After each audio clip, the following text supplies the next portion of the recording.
करते हो। हमेशा ये संघ और इनके नेता हमेशा इन्होंने अंग्रेजों का सपोर्ट किया। मैं आपसे जानना चाहता हूं 53 साल आपने राष्ट्रीय झंडा क्यों नहीं लगाया? मैं आपसे जानना चाहता हूं कि आपके संस्था में, संगठन में और आपके संघ में कभी वंदे मातरम की संगीत और गीत क्यों नहीं हुई? आजादी के वक्त आप कहां थे? नेहरू जी 10 साल जेल में रहे, मिट्टी पर रहे। बिहार में आप बुलडोजर चला रहे हो, आप गरीबों पर जुल्म कर रहे हो, आप बात करते हो राष्ट्रवाद की, मानवतावाद आपके जीवन में नहीं है। वाक्य पहले मैं शुरू करता हूं। रविन्द्रनाथ टैगोर ने संकीर्ण राष्ट्रवाद पर सवाल उठाया था। मैडम मैक नहीं बजे, mic mic mic mic mic on है, आप जल्दी खत्म कीजिए। देशभक्ति को मानवता पर विजय प्राप्त करनी चाहिए।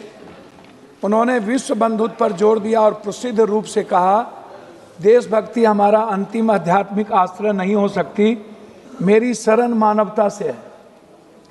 उन्होंने सच्ची आज़ादी के बारे में सवाल उठाए और पूछा, क्या आप अस्वस्थ हैं? क्या आप स्वतंत्र हैं? क्या आप खुश हैं? और लोगों की सच्ची आज़ादी के लिए संकीर्णता से ऊपर उठने की चुनौती उन्होंने दी। टैगोर की देशभक्ति की दृष्टि जो अमार सोनार बंगला जैसी कविता में दिखाई देती है कि भारत की आध्यात्मिकता, महानता और मानवीय संबंधों पर केंद्रित थी, न कि राजनीति पर। उन्होंने दूसरी बात 100 वर्ष पहले कहा था कि हमें बंगाल का इतिहास सही, अन्यथा बंगाली बच नहीं पाएंगे। बंगाल का इतिहास चाहे जैसा भी लिखा जाए, यह मातृभूमि के लिए एक पुष्पांजलि है। क्या एक गरीब व्यक्ति जो सोना और चांदी इकट्ठा करने में असमर्थ है, उसे जंगली फूलों से मातृभूमि को श्रद्धांजलि नहीं देनी चाहिए? ये बात रविन्द्रनाथ टैगोर ने तीसरी पंक्ति उन्होंने कही थी, शक्ति, बुद्धि और धन मानवता का हिस्सा हो सकता है, लेकिन क्या शांति, सद्भाव और अच्छाई इससे भी उच्चतर हिस्सा नहीं है? इनको समझ में नहीं आएगा मैडम कि राष्ट्रीय गीत हमारे जीवन की संस्कृति है, हमारा संस्कार है, हमारा चरित्र है, हमारा विचार है, हमारे चिंतन में है, हमारे समर्पण में है, आहार व्यवहार खान पान में है, हमारे दायित्व और कर्तव्य की मूल आत्मा है और भावना है। अब ये 150 साल के बाद इस तरह की बात इस सदन में कर रहे हैं, जहां समय, काल, पात्र, टाइम, पर्सन, प्लेस, वे, दुनिया, पूरी वर्ल्ड इकोनॉमी की बात कर रहा है, पानी की बात कर रहा है, हवा की बात कर रहा है, पूरी दुनिया आर्थिक आज़ादी की बात कर रहा है, हर व्यक्ति की खुशियां की बात कर रहा है। ये हमें संस्कार पढ़ा रहे हैं, कोई संस्कार नहीं है। ये वो लोग हैं मैडम, वंदे मातरम सिर्फ एक चीज नहीं है, वह निभाने की चीज होती है। राष्ट्रीय गीत सम्मान जरूरी है, पर राष्ट्र की समस्या का समाधान, ये बात हम नहीं कह रहे हैं, ये बात रविन्द्रनाथ टैगोर ने कहा था। साहस, बलिदान और राष्ट्रभक्ति का प्रतीक, राष्ट्रवाद से ज्यादा मानवतावाद, नव मानवतावाद, नैतिकतावाद, मूल्यवाद एवं रोटीवाद का महत्वपूर्ण परिभाषा है। देशभक्ति भूखे से और भूखे पेट नहीं चलती है। इसीलिए उन्होंने कहा था कि वंदे मातरम सिर्फ गीत नहीं, मूल्यों का प्रतीक है। उन्होंने साफ शब्दों में एक बात कही थी कि कुछ लोग कभी आएंगे, शेर का खाल पहनेंगे और उसके शक्ल में शेर बन करके भारत की मूल आत्मा पर, मैडम बोलने तो दीजिए, की बात करेंगे। मैडम मैं कुछ चीज नहीं कहना चाहता, और की बात कहे वो थोड़ा सा समय दीजिए। संविधान को जलाया किसने था? संविधान, देश के संविधान ने भारत लोकतंत्र बनाया, जलाकर आप किसे संस्कार का परिचय दिए? मैं आपसे जानना चाहता हूं 53 साल आपने राष्ट्रीय झंडा क्यों नहीं लगाया? मैं आपसे जानना चाहता हूं कि आपके संस्था में, संगठन में और आपके संघ में कभी वंदे मातरम की संगीत और गीत क्यों नहीं हुई? कभी उसका सम्मान क्यों नहीं हुआ?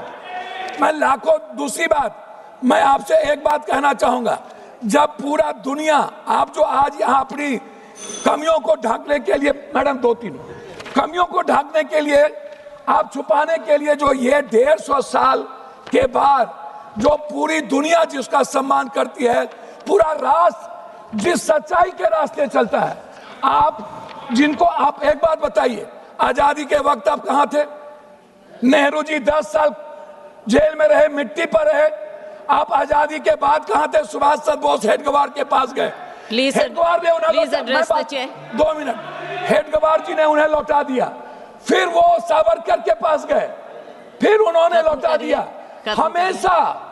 हमेशा ये संघ और इनके नेता हमेशा इन्होंने अंग्रेजों का सपोर्ट किया, हमेशा ब्रिटिश हुकूमत के साथ रहे इन्होंने। मैं आपसे पूछना चाहता हूं, कौन सी सोच तिरंगे नारे और राष्ट्रगान से भरा बन गई आपके लिए?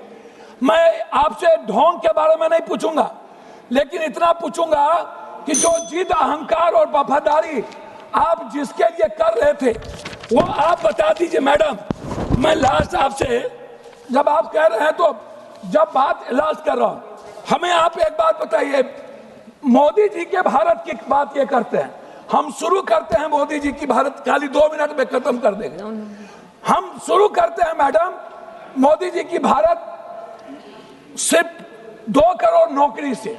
हम शुरू करते हैं जो वर्तमान में आज भारत का हर व्यक्ति बंदी बना हुआ है, करोड़ों लोग। इंडिगो को आप देख लीजिए, पूरा भारत गुलाम बन चुका है मैडम। दूसरी चीज, मैं शुरू करता हूं आपको स्विस बैंक के पैसे से। मैडम 2 मिनट, मैं शुरू करता हूं स्विस बैंक। 2 मिनट, आपको ज्यादा समय दे चुके। 2 मिनट, मैडम 2 मिनट। मैं शुरू करता हूं डॉलर से, मैं शुरू करता हूं नोटबंदी से, खत्म करिए। मैं शुरू करता हूं जीएसटी से, मैं शुरू करता हूं शुरू नहीं, खत्म कीजिए। मैं शुरू करता हूं किसान की आत्महत्या से, मैं शुरू करता हूं बिहार में आप बुलडोजर चला रहे हो, आप गरीबों पर जुल्म कर रहे हो, आप बात करते हो राष्ट्रवाद की। मानवतावाद आपके जीवन में नहीं है। आप इकोनॉमी की बात नहीं करते हो, आप एजुकेशन की बात नहीं करते हो, आप वाटर की बात नहीं करते हो, आप प्रदूषण की बात नहीं करते हो, आप रुपया की बात नहीं करते हो, आप शेयर मार्केट की बात नहीं करते हो, आप स्किल की बात नहीं करते हो, आप स्टार्टअप की बात नहीं करते हो, आप स्वास्थ्य की बात नहीं करते हो। आप बात करते हो कब्रिस्तान, ईद, बकरीद, आप बात करते हो नफरत की, आप नफरत पैदा करते हो।